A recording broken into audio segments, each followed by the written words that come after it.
Hello and welcome to another episode of the Chrissie Mayr podcast. We are on iTunes, YouTube, Spotify, and SoundCloud. And if you're listening to us right now on iTunes, please go and leave a 5-star review. I'll be reading the best reviews every week, so long as they are 5 stars.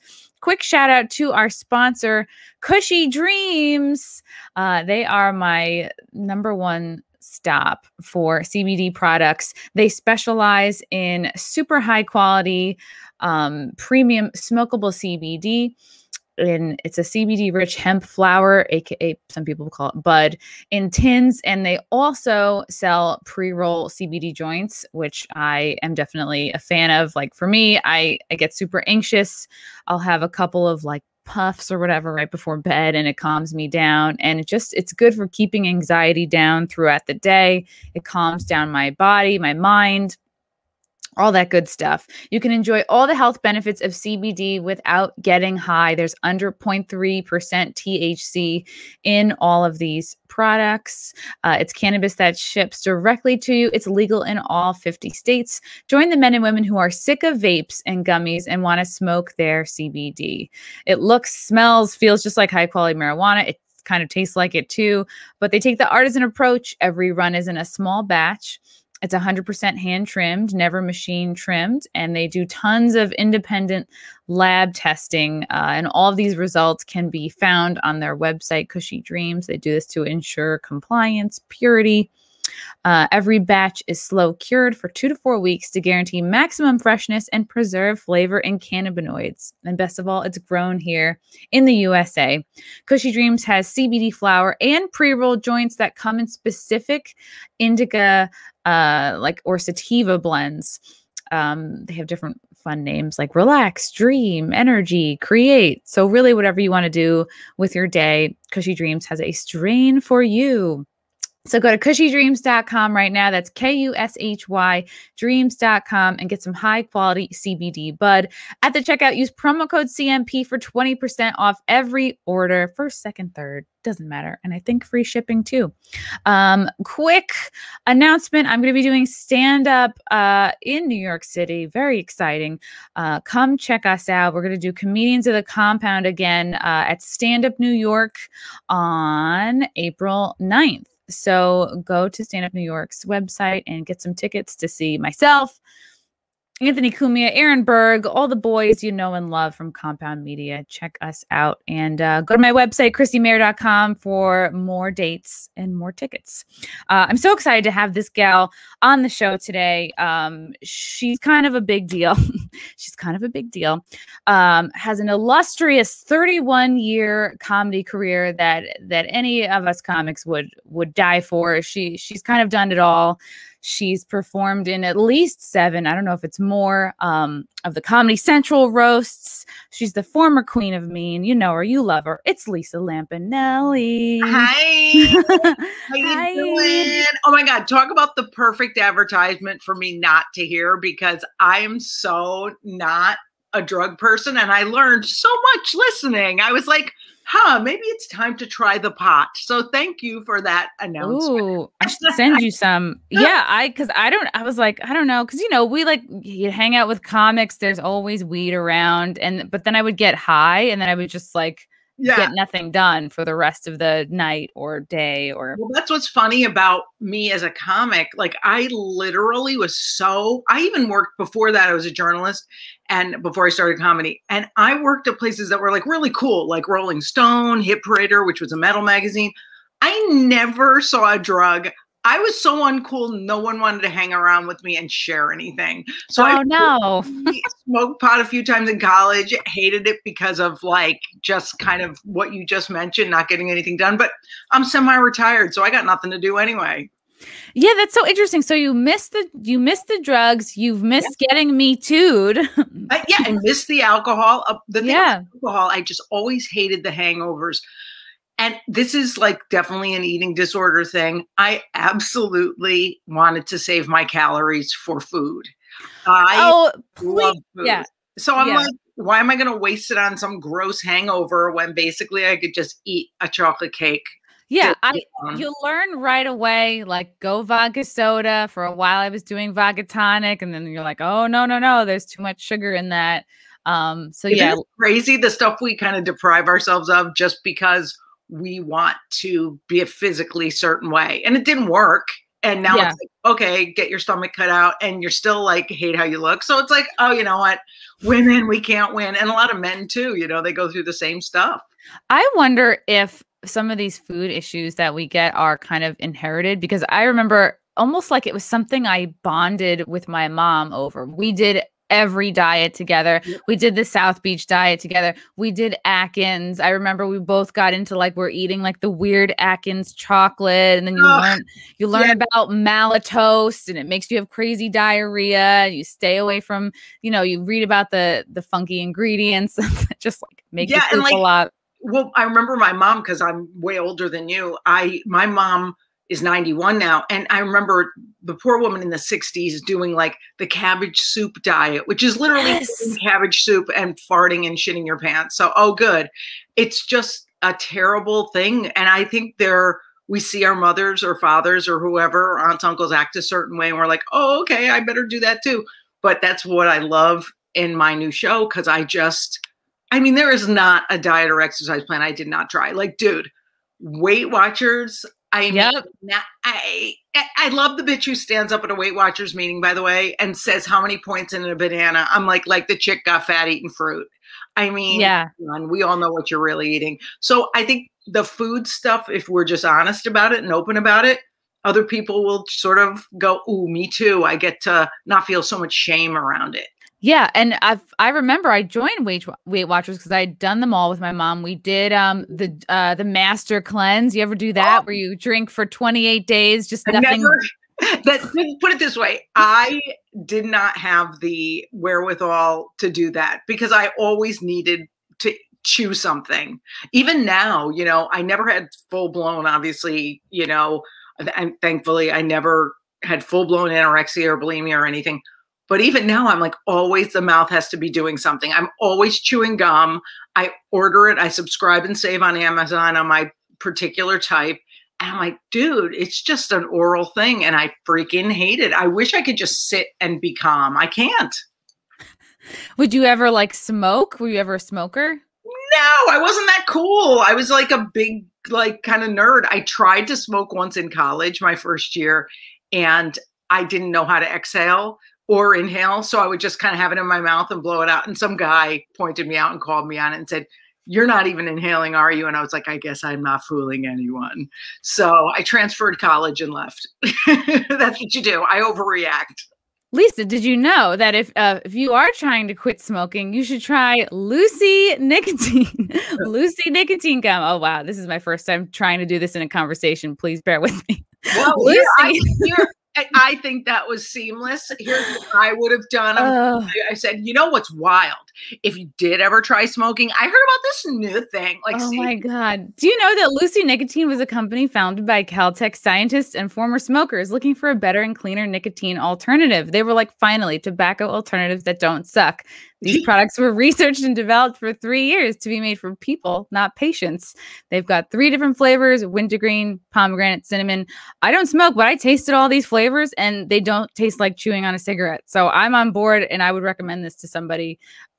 They also have a lozenge and a cherry ice flavor, and you can subscribe to it. It comes to your house every month. So just go to lucy.co and use promo code CMP to get 20% off all products. And then I will leave on this disclaimer: this product contains nicotine derived from tobacco, and nicotine is an addictive chemical.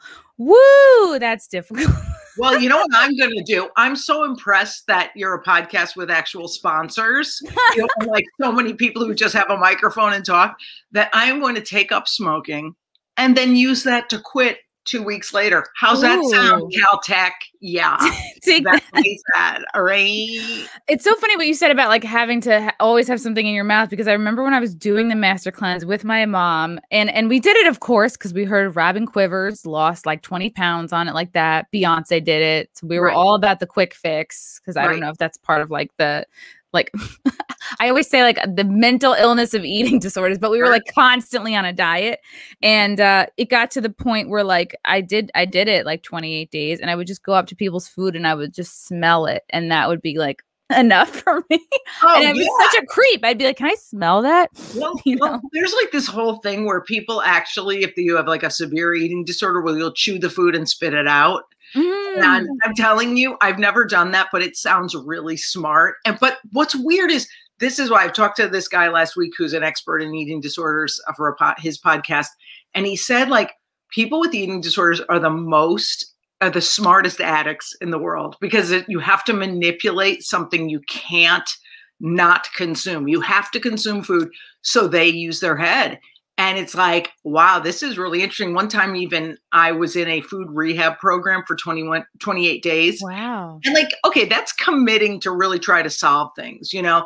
So 28 days, I just want to say, is a really long time. That's the amount of time you could watch 1,732 episodes of 2.5 Men and still not laugh once.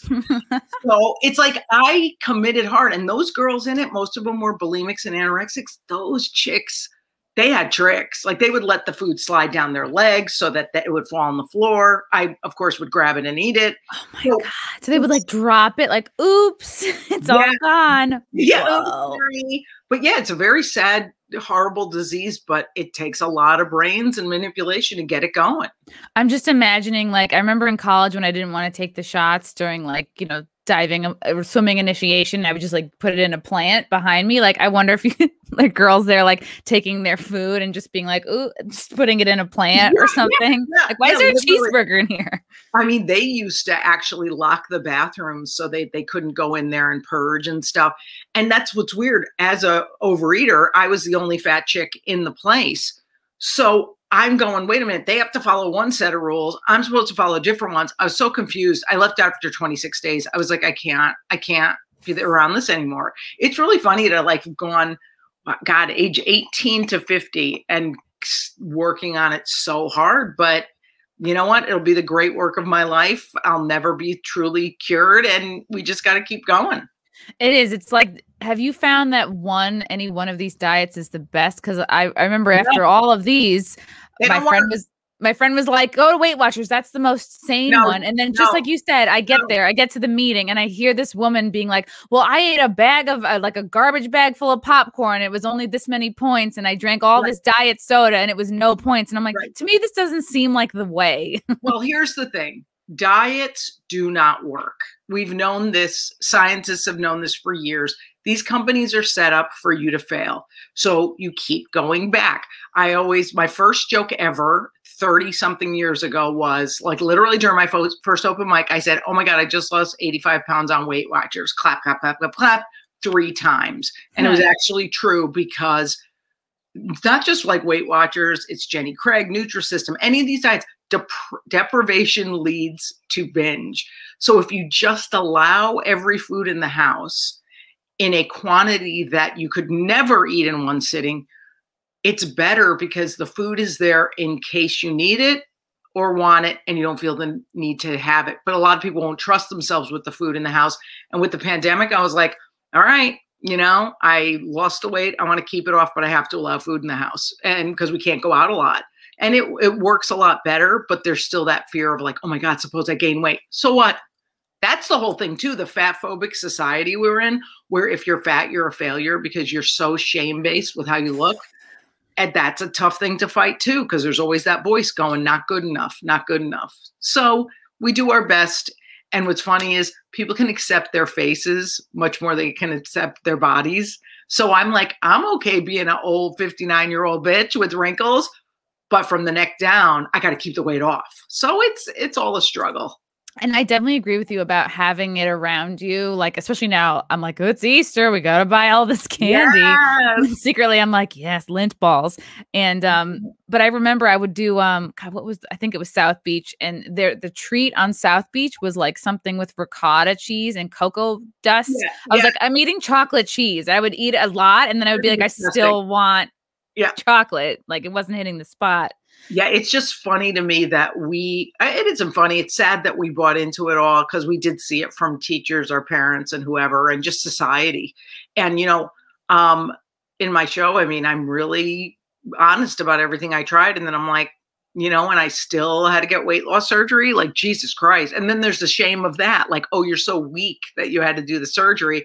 And I remember I had said to Artie Lang once after the surgery, because I had shame about it, but even though I was out about it and told people the minute it was done, I said, am I a pussy for getting the weight loss surgery? And he goes, you'd be a pussy not to fix yourself. So you're still going. And I was like, okay, like I can actually look in a mirror and go, all right, you tried everything you could and you're still going. That's good. It's interesting because like already now he keeps his nose the way he is, and like people have offered to get it, help him get it fixed, and he's like, no, I want to keep it as a reminder. And I was like, all right, I guess I understand that. Yeah, you almost want to go. It'll help you not go back. That's why they say when you lose weight, get rid of your fat clothes. Luckily, at the time, I had all fat friends, so those bitches got all that expensive stuff. Oh. I don't think they thanked me enough. How do you feel about the opposite of that? Like keeping clothes like, oh, this will fit in like 10, 15 pounds. No. Aspirational clothing, like aspirational anything is terrible. It's like keeping a immersion blender or a device, or no, it's like buying paints and saying, someday I may be an artist. It's like, get it when you need it. There's always, believe it or not, there's clothing available all the time online in stores. And by the way, any weight you lose for an outfit or an event never stays off. I mean, literally never. Literally never. Do you miss roasting? Because I remember when you announced, it was like 2.5 years ago, you were retiring from comedy. And honestly, at first I was like, oh, how dare she? I just assumed you were just never going to perform again. But it's like, it's not like you're not you anymore. You're still you. You're still hilarious. You've done theater shows. You had a play going. You'll do storytelling. So you're still funny and you're still performing. It was just like this insult stand-up comedy that you were like, yeah, I feel like I've done all I can do. Yeah. And also I felt like I didn't want to hurt anyone's feelings who, even though I knew I didn't mean it when I do the racial insults or the sexual insults, even though I knew I didn't mean it, suppose there's some trans kid out there. Suppose there's some gay kid out there. Suppose there's some Black couple out there. I'm like, no, like morally, I was like, I don't want to do it. But now in my show, which I'll do a shameless plug, I have a live stream on April 24th. Go to LisaLampanelli.com to see my new storytelling show, which includes a roast called Sit Down and Shut Up. And that's because I want the people to shut up. I don't want to hear anything from them. I do a roast at the end, which I thought I'd never roast again, but it's of the people who deserve it. And I'll give you a hint. Like, it's kind of like people who just, if you don't hate them, there's something wrong with you. Like, if you think it's okay to laugh at the special needs guy putting food in your bag, then you are the problem. So those kind of people. But what I noticed too, I still love it dirty. I still love it hardcore. And those jokes are so much fun, but directed at the people who I think deserve it. And since I'm the moral arbiter of mankind, I'm right. That's great. Yeah, everybody go to it's at the Fairfield Theatre in Fairfield, Connecticut. I actually went to college in Fairfield, Connecticut, so I know exactly. Fairfield or Sacred Heart? Fairfield. Oh, very impressive, girl. Oh, I guess. I remember I didn't know what the hell I was doing at that age. I just was like, oh, there's a lot of cute boys on this campus. I'm sure I'll be married by the time I'm a junior. And like, no. Well, what's funny is I used to live on Fairfield Beach up until this summer. What? Like, it was ridiculous. And this is what happens when you finally start getting rid of things that don't serve you anymore. First, it was the comedy career. It just was like, okay, it doesn't feel that fun. I mean, it wasn't even like going, I hate it. It's going, it doesn't feel that fun anymore. Let me see what else I'm going to do. So, and it's staying open. It's just staying open to other things. The house at Fairfield Beach was literally 3 floors and 5 bedrooms for me and 2 dogs that weigh a combined 15 pounds. That is stupid. That's a lot. For other people, that's fine. For me, I'm like, what am I trying to prove? This doesn't serve me anymore. Flood insurance alone. I mean, come on. And I go, Wow. isn't it interesting what you can let go of when you just start to notice it's not what's supposed to be in your life anymore. So Yeah. I was so happy. But so I moved a few miles away from there into a smaller house. I'm like, this is cute. Like, it's Good. cute. Were you getting a ton of drunk college students in your No, backyard and your front? what Really? happened was it was a private beach. Again, God forbid I would be in a public, like we have to have all the bells and whistles and be pretentious. It was a private beach, so they really regulated it. I know. But Fairfield U, what's funny, when I was college age, I went to Catholic high school. So everyone went to either Fairfield U, Sacred Heart, Xavier, or Holy Cross, because God forbid you didn't go to a Catholic college. Wow. I went to BC. It was the freaking whitest Catholic place. I transferred immediately to Syracuse, and I finally met a Jewish person. Wow. I mean, that's how white these schools are. So yeah, I'm not surprised you didn't find the man of your dreams, White Devils at Fairfield U.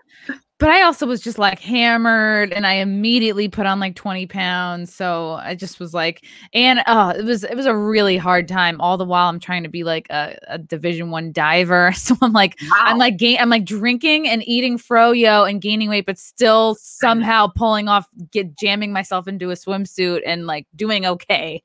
Yeah, we make it look like it's working, but we know inside it's not. Like when you finally have that day off, you're just like, oh my God, is this really my life? So yeah, it's funny because what's funny is you look really young. So I thought you were kind of in your late 20s at the moment. Ooh, I'll take it. No, I was class of 2005 in Fairfield, so I'm 37. Oh, okay, that's not old. But it's interesting how we all still generation upon generation go through the same stuff. Like it was the same. I hated college, except in my case, it wasn't the freshman 15, it was the freshman 50. And that's when like the insanity just started. So I'm so glad that you can look back and go, oh my God, we can tell these stories. Everybody feels less alone and we survived. Like we're not dead, which is good.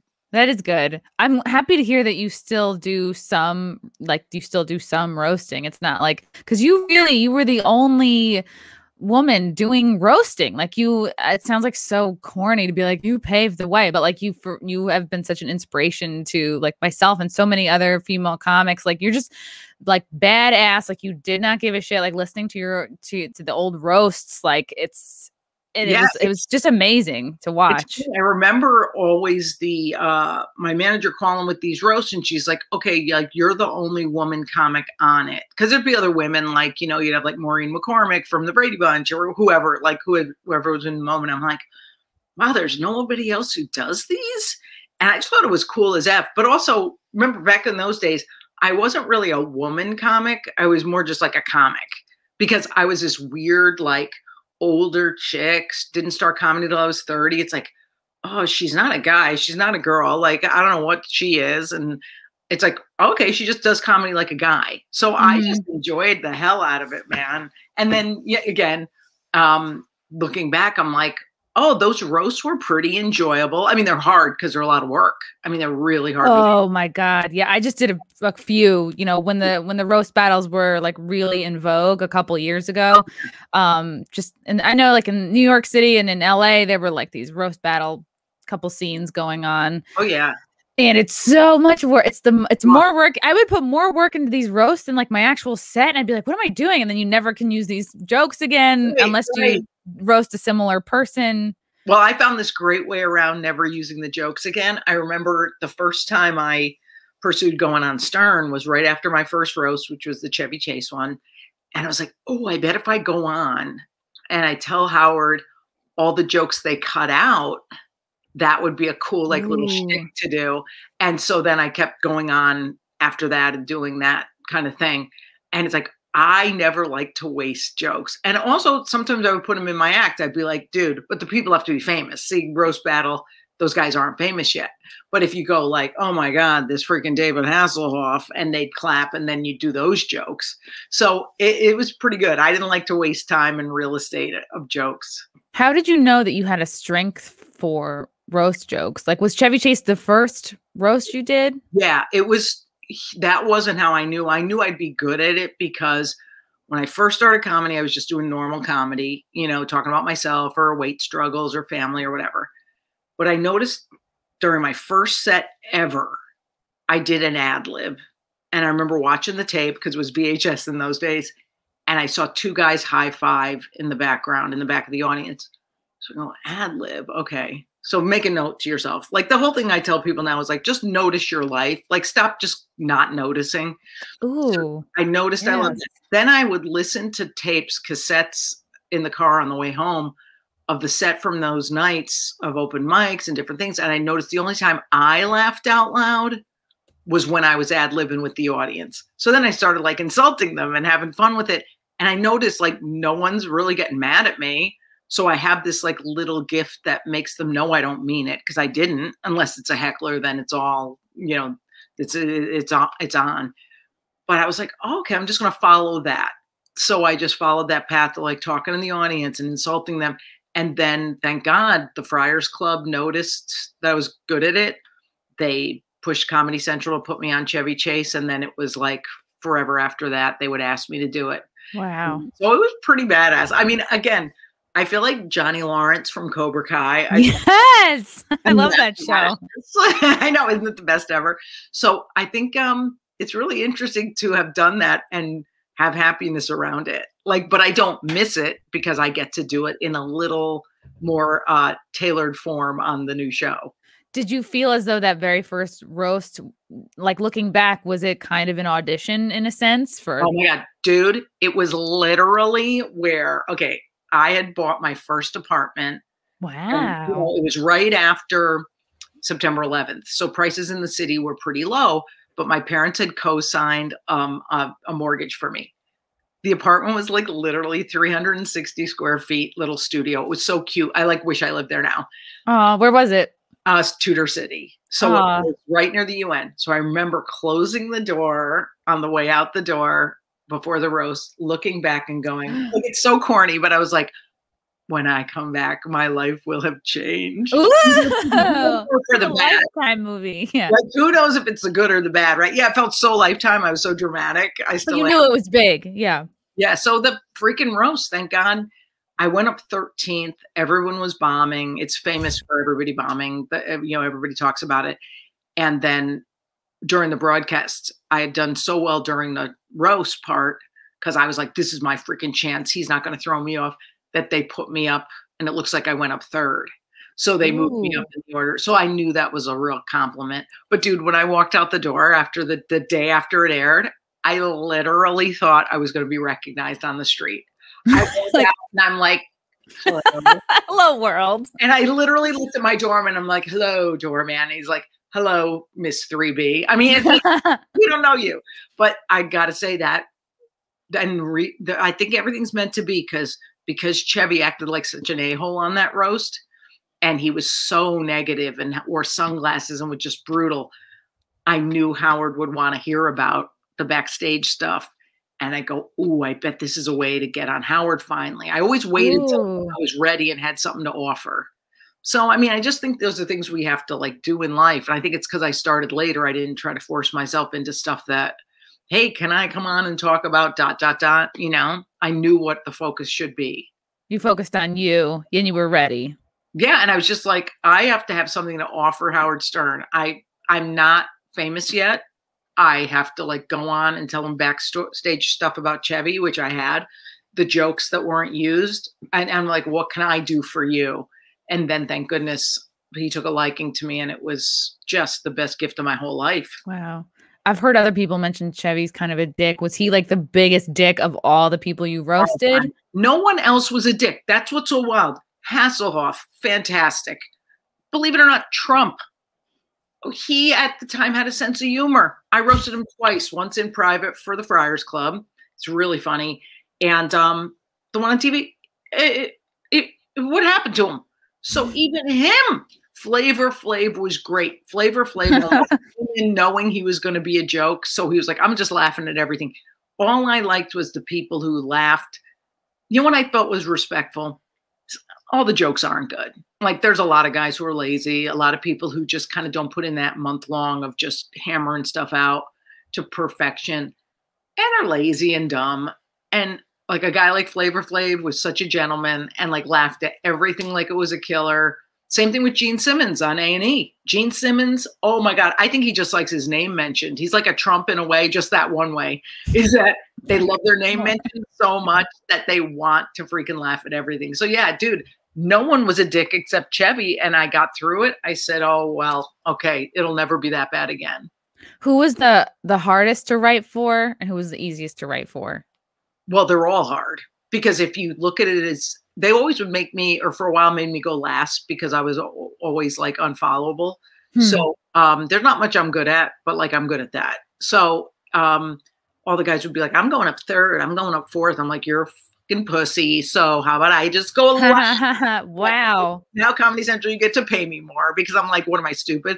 So nobody's easy, because even if they look like an easy target, all the good jokes are going to be gone. So say a Pam Anderson, even if I write the best boob joke in the world, after 2,500 boob jokes, even the best boob joke isn't going to be good.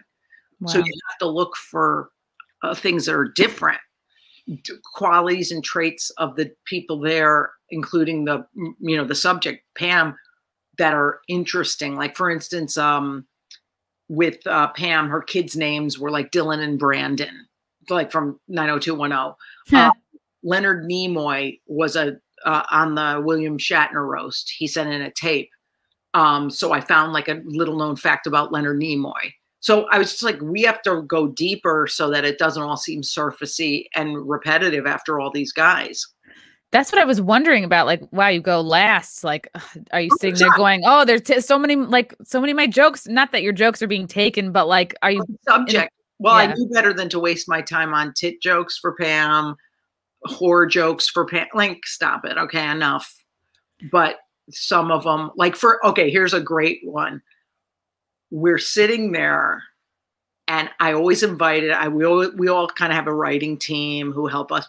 Well, not that Comedy Central hires it. Like we have our own little guys who we kind of do everything together. So Don Jameson and Mike Morse are I always got them tickets. We're in the freaking audience. There's the Shatner roast. Jason Alexander is the roast master. So I always go, my first joke is always about the roast master, because thank you, Jason Alexander, blah, blah, blah, blah, blah.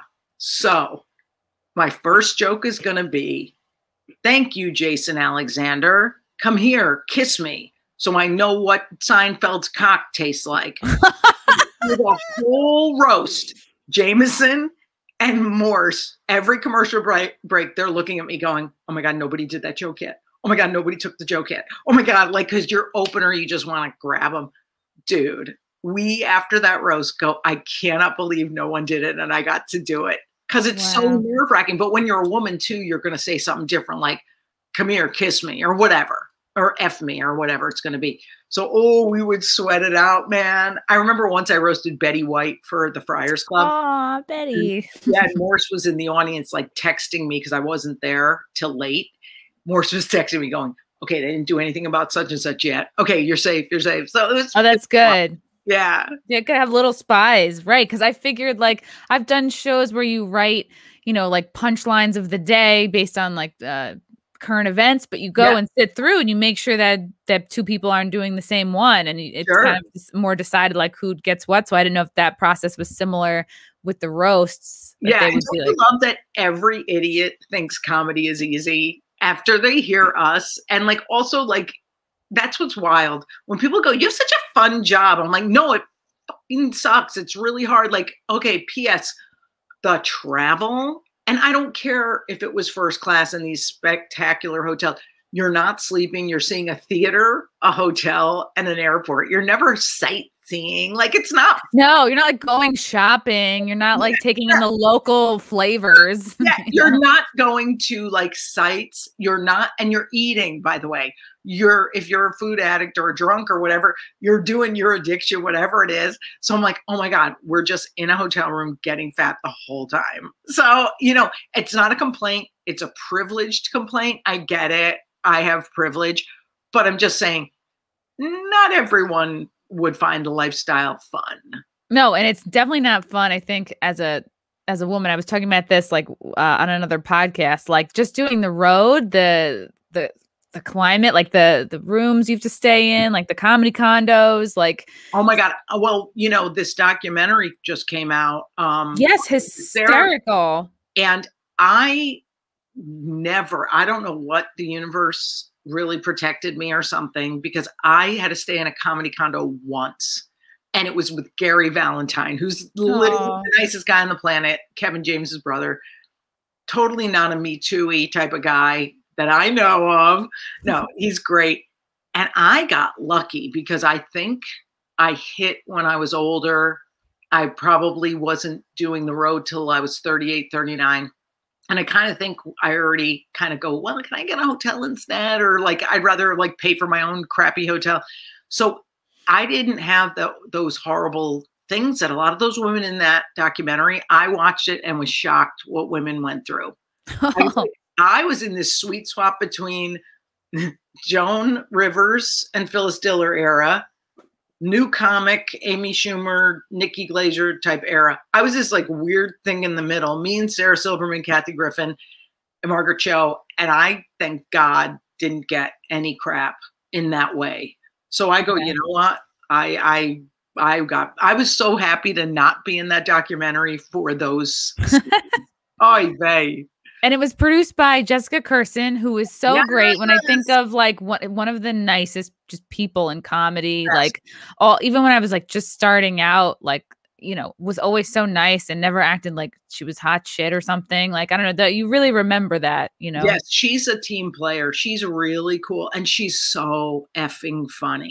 I mean, this is what I always said to comics, you know, just if you're inarguably funny, you're going to be fine. Be able to defend every joke. Like I coach a couple of guys now just for free, for fun, because I like them and kind of took pity on them. And I'm just like, I can argue why that joke sucks. You can't defend that joke to me. It's like that movie Albert Brooks did, Defending Your Life. You have to be able to defend every joke. And it's like, okay, they'll kind of, they'll have to make it better. I like very much that you said in a previous interview that I'll apologize to an individual, but never apologize to a group of people. Sure. And I was like, that's so great.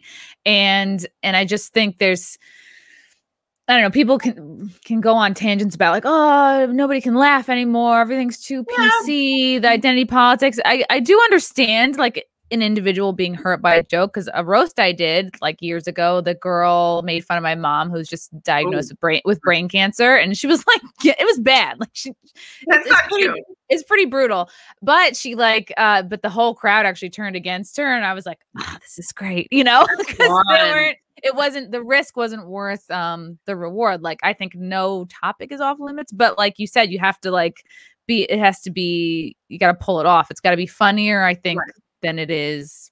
Well, but I also think too, it has to be funnier more than just shocking. Like, it has to have a punchline. A punchline is an important thing.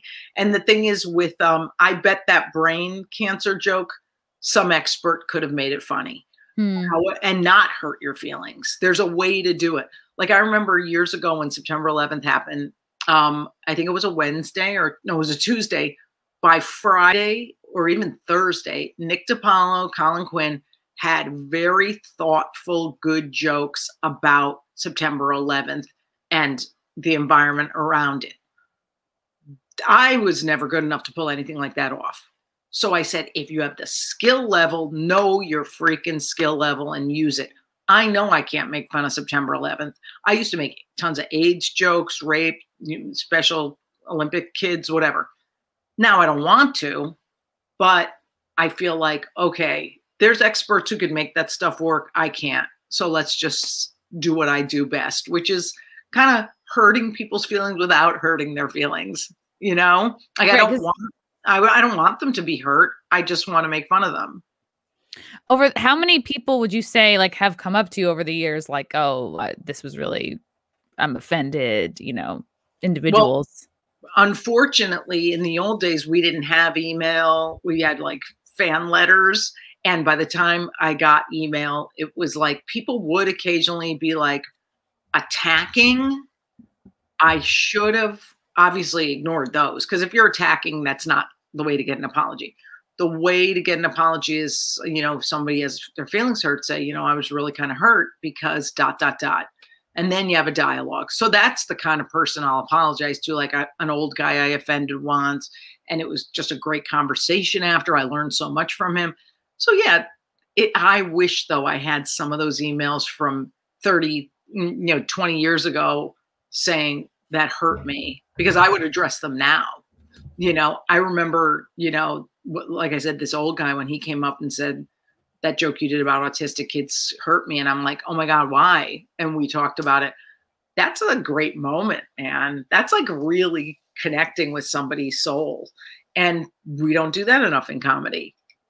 Absolutely. And I've heard you say, that for you, it's all about connection. That's why it's like, I mean, I at first I like judged your stepping away from comedy, because I'm like, how dare she? But then it's like, the more I learned about you and what you're up to, it's like, no, you're really kind of just transitioning. You did everything a person could do, like the most impressive career. And now it's like your main thing was always about connecting. And now you're still doing that. You're just doing it in a way that kind of brings you more joy for who you are today. Right. And by the way, who else is required to stay in a job for over 30 years and people go, why'd you quit? Like literally, if you're a secretary. Oh my God, you kill yourself. And you retire after 30 years, people are applauding you. I'm lucky because Howard Stern gave it such a good stamp of approval. Like, okay, I did on his show.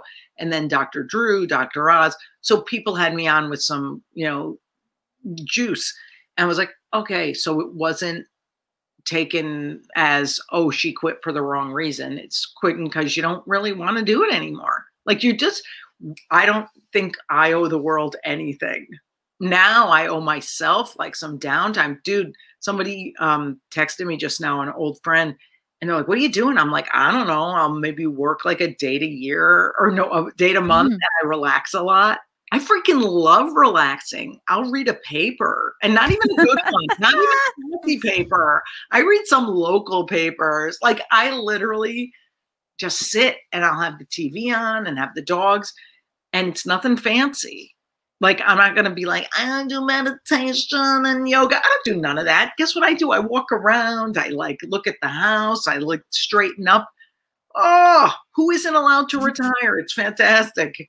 Right. And we have so much, I don't know, I guess not, patience is not the right word, but you hear about these guys that are like, oh, well, I worked in finance just because, not because I liked it, because I was good at it and I had to do it. And these people are angry and they don't, they get stuck doing something they hate. It's like, it's actually really great you were able to transition and keep, keep the joy in focus. Well, also, I think it is it is a testament to my parents, because they were Depression era and they were like, save your money. Like I spent so much money, but I also saved a lot. And I said, you know what? If I'm not thrilled to death, I'd rather not do this. So I did have the cushion. Do I like the fact that I do a few shows here and there and can like go on a vacation or do this or do that out of the ordinary? Sure. But if I had to really buckle down and not spend much and just live on what I have, that's fine. And again, comics, artists, anyone who has a big heyday like I did, save your effing money. You don't want to be scrambling for crappy gigs. I hope rappers are listening to this too. I feel like those are the ones that are most often like they blow so much money, but like no one ever teaches you how to handle your money. And I bet when you I listen. I listened to somebody. I remember at the Friars Club once, there was this accountant there, business manager type. And he's like, you got to start looking at this. And I was like, oh my God, like my parents didn't, they saved money in a little savings account. Like I didn't know what you're supposed to do entertainment wise. So I got really lucky. Matter of fact, it's so funny. Right before I retired, I hired a new business manager who is a badass. Like he handles like huge stars. So I always say to him, I go, why do you want to handle me? Because like I stopped earning money that's major right now. And he goes, no, I love you. I think you're great. And I'm like, this poor guy's kicking ass, but he's not getting much in return. But you know what? Sometimes people do charity. So I'm the like. Oh.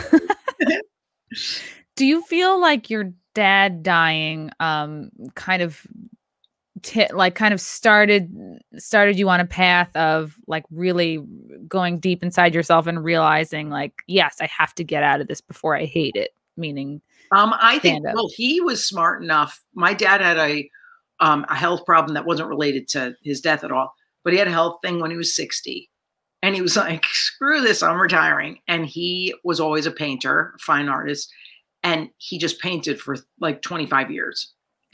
So I noticed that and I go, oh, dad did it. Like, I want my dad's life. I want to get out and then do something cute. I'm not a painter. I don't know how to do anything. But I was like, oh, I'll discover something cute to do once in a while, like the shows or whatever.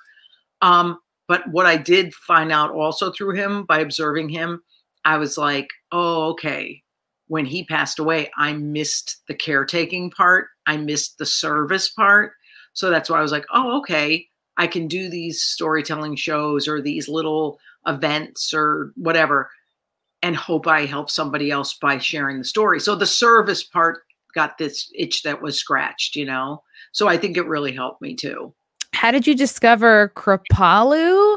Because that's something you mentioned, like you started, you know, down your spiritual path, even though now you'll be like, I don't really meditate. Like, I know I'm like literally the person who goes to Kripalu and does not meditate, do yoga or any of that stuff. But I like workshops. Like I like workshops that are not self-improvement, meaning there's nothing wrong with you. It's like ways to, you know, expand like your field of vision. Like, there was a workshop I did there on emotional decluttering. Ooh, so I love that shit. Emotions that don't serve you. And yes, a lot of it's physical too. Like there's a lot of physical stuff we hold on to, but I'm like, oh, okay, emotionally getting rid of the people who don't serve me or the relationships or the work or whatever. I'm like, this is cool. So I like those kind of workshops. And also it's peaceful. It's in the Berkshires. It's super cheap. Ooh. It's like you just go and you're just like, oh my God. And I love this. There's no TVs or anything in the rooms, which I don't love, but you have your iPad, like do what you want. You know, they're like, don't use electronics in the room. I'm like, who's looking? Like, are you spying on me? So I can't use this vibrator. Come on. You know? Oh my God. You know, what's so funny? I used to get as gifts from audience members, tons of vibrators. Have never used one. Wouldn't even know what to do with it. I am such a freaking virgin. Like I have relationships all my life and I have like no sexual desire whatsoever, which I think is protecting me from terrible men right now. So yeah, it's pretty funny. You mentioned vibrator. I'm like, oh, all those gifts, they got decluttered too. You could like, I was gonna say, you could sign them and auction them off. Like I would buy one and just like frame it and be like, yeah, this is Lisa's Hitachi. Never been used. I'm gonna send you something that was never used. Okay. Or like, I would totally use something that you autographed and be like, sorry, desperate times, you know? Oh yeah, you got to, like this happened. I used to hold on to everything. Like if someone gave me as a gift a candle or good coffee or good soap, I'd be like, oh, I want to keep it. I want to save it. And a friend of mine once said, I always eat on the good china. And I was like, oh my God, I have to start doing that. And I started doing it. And it's like, yeah, like it's enjoyable to drink the good coffee. Like, why am I buying Stop and Shop brand when I have these gifts, you know? So it is pretty funny to like go, I wasn't ever hoarding things, but I was like, I wanted to remember. And it's like, the memory isn't in the things, it's in us. I can still remember the person who gave me the coffee. I just can drink the effing coffee. Yeah. And you probably got that from your parents because it was like, save everything. Like, don't use the good, whatever it is. Well, because it's huge self-hate. It's enormous, like not feeling good enough. It's a self-hate thing. Ooh, wow. Like not feeling worthy. Our big two fears are I won't ever be loved and I'm not worthy. I have no worth. So my mother always found worth in us, which is why I was like, I wonder why I have low self-esteem. My mother never said anything against us. No, but we saw her model self-hate. Yes. Oh my God. So, same thing with my mom. Yeah. Yeah. And it's sad because I was like, oh, they deserved the good coffee. They deserved the good fruits and like not to eat the burnt piece of chicken.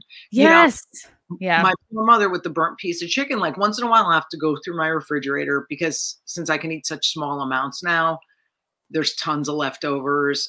I'll have to go through and go, you don't have to force yourself to eat that because it's a leftover from 5 days ago. Like you're throwing out $1 worth of food.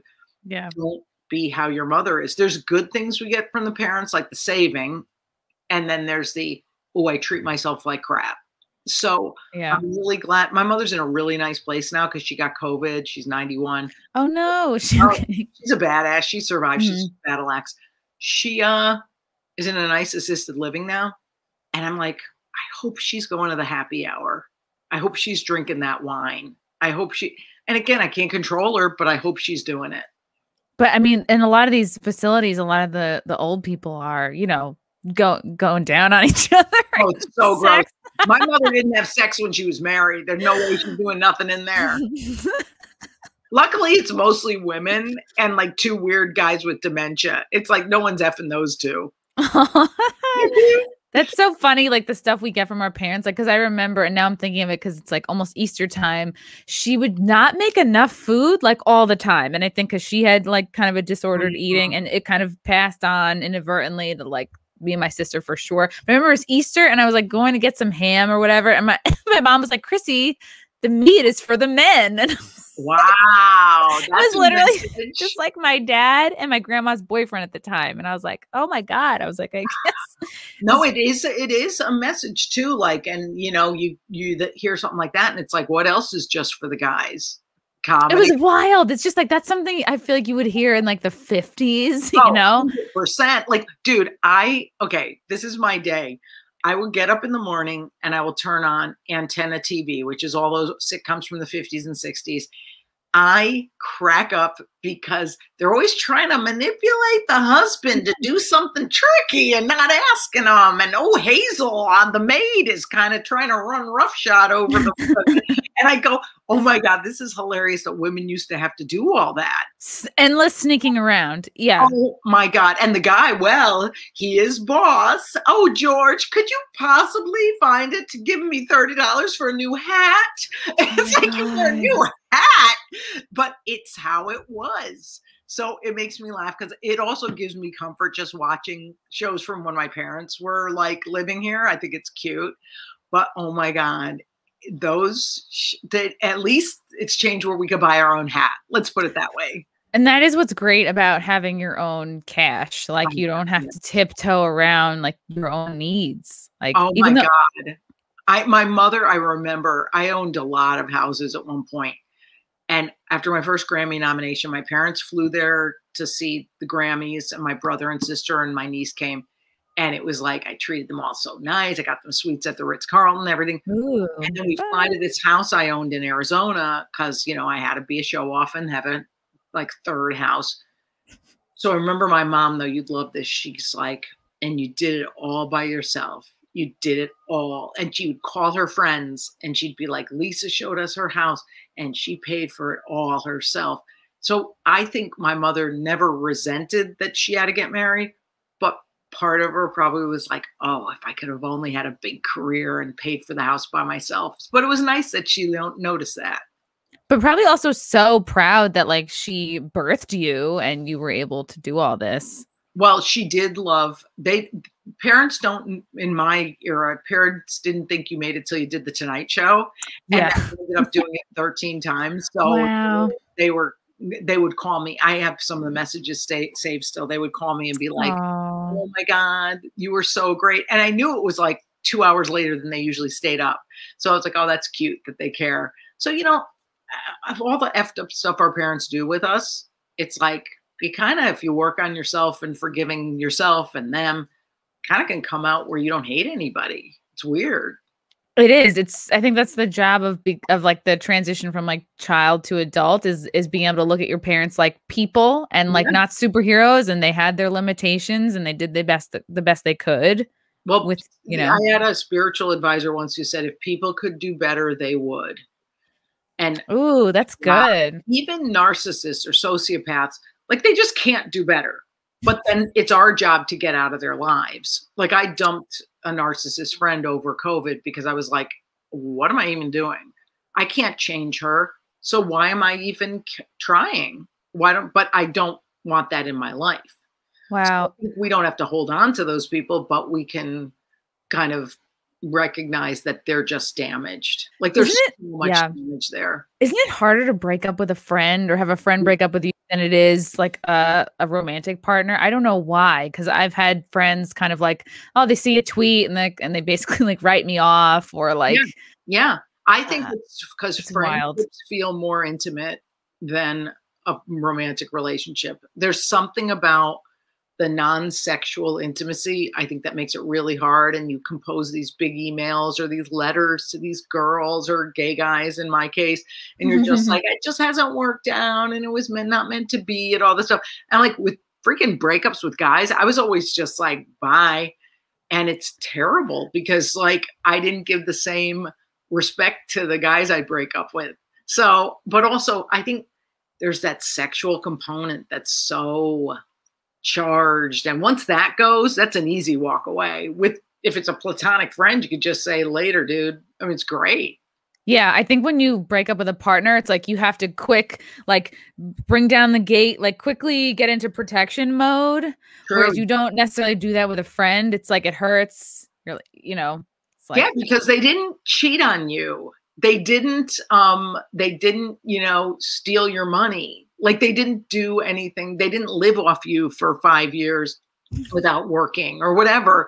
That sounds specific. Yeah, right. I'll be specific, but with your full knowledge, because you're the idiot who's codependent who has to do it. You know what I mean? So it's very interesting with friends. You have to notice it more. Again, if anybody does anything in their life, they just got to notice what's working and what isn't. I love that so much. I'm going to write that on my mirror, like notice your life, because sometimes when I feel like stuck creatively or like, I know I need to write new material, like, I sometimes struggle with like, all right, I wrote a lot of material when I was like very, very slutty, but now I've been with a guy for 6 years and I sometimes have a hard time, Well, and also enjoy what you laugh at that you've done and that you're doing. And don't just do things just for the laugh, because I got stuck in that too. And it's like, oh, I know it gets a laugh, but I kind of feel bad that I made fun of the trans guy. It's like, it's like we have to figure that stuff out, So you'll be fine. I wrote this down because I laughed so hard when I read it. You said, one time you yelled at a woman in Vancouver, "You're not pretty, you're not ugly," which means no one will ever notice you. I go, "You're a plain bitch." I go, Yeah. "You're plain." Oh, she triggered me. She said something that I just found super, like, there's a very few things like that made me just freak out. But I didn't like feeling like an employee of hers or her slave. So she said she was a drunk, which I hate anyway. And then she was like, you have to do what we say because we pay you. Oof. So that entitlement, I went off and I just go, "You're just plain." I go, "You're like, it'd be great if you were ugly. Great if you were pretty, but no one will notice you and look at your shoes." Like, it was just awful. It was really a terrible moment for everyone there. I think I won, and I'm kind of proud of it. Yeah, it's like people should know before they fuck with you. Like, not only are you great on your feet, but like you are like the roast queen. So you're not going to stand a chance. Well, one of my openers used to say, "Why are you putting your head in the lion's mouth?" Yeah. So, hopefully that's why I called the show "Sit Down and Shut Up," because honestly, I'm sitting down. It's a conversation and an interview by another comic, and then the roast, and then some coaching of the audience, giving question advice to people who probably want it. And that's what I was like, I don't want to be standing up anymore. I also don't want the audience to be yelling stuff. So I want them to shut up. So that's why I made the title that. So everybody should go to my website, Lampanelli.com, April 24th, sign up for the live stream. It costs less than like the in-person, which kind of pisses me off because it's like the same beauty you get to see. Taking it all in still, yeah. Figure it out. So this is great. Thank you so much for having me on the show, dude. Thank you for doing it. And you're a real life coach. Like, you're certified. I quit that. You quit that? I could not stand that people had their own journey. Oh boy. You would be coaching people as practice. Like, you have to, when you're doing these certifications, you have to practice on people. I would get so mad at them internally that I'd be like, "Fucking idiot. Like, how can't you move forward? How can't you go?" Wow. Of course, I wouldn't say to them. I go, "You got to quit." Notice that, honey. Notice that you like giving advice, and then walking away. Because advice, you don't have to stick around for the idiot for the whole year it takes them to get there. And it's not your journey anyway, it's theirs. God, I wonder if my therapist has ever felt that way. They always, you know, if she's a good therapist, she's gotten it under control. Yeah. So if somebody has questions for you, they can go onto this live stream, and is there a place that they could actually? Well, the live stream is, they get to watch the show, and I'm going to Instagram a little question form the 2 days before the show, and I'll take live questions too. Oh, so I'll read great. I love doing that. Oh my God. Because people ask stuff in the audience, but also they ask kind of some intimate stuff when they don't have to be there. So that's kind of cute. Oh, I love that. Yes, go to lisalampanelli.com. Get your tickets for April 24th at 8 p.m. Is this any of this in person at all, or it's all live stream? Oh, no, we're doing a real show. Okay, great. Yeah, that's great, because I wasn't doing anything online until the guy said, oh, live show plus that. And I'm like, sure, my audience might be able to figure that out. If they can't, that's okay, because I'll be doing some other dates too. So that'll be fun. Awesome. That sounds really great. Lisa, thank you so much for coming on. It was a joy to talk to you. You too. Thank you, dude. And we'll see you out there. Yes. Thank you.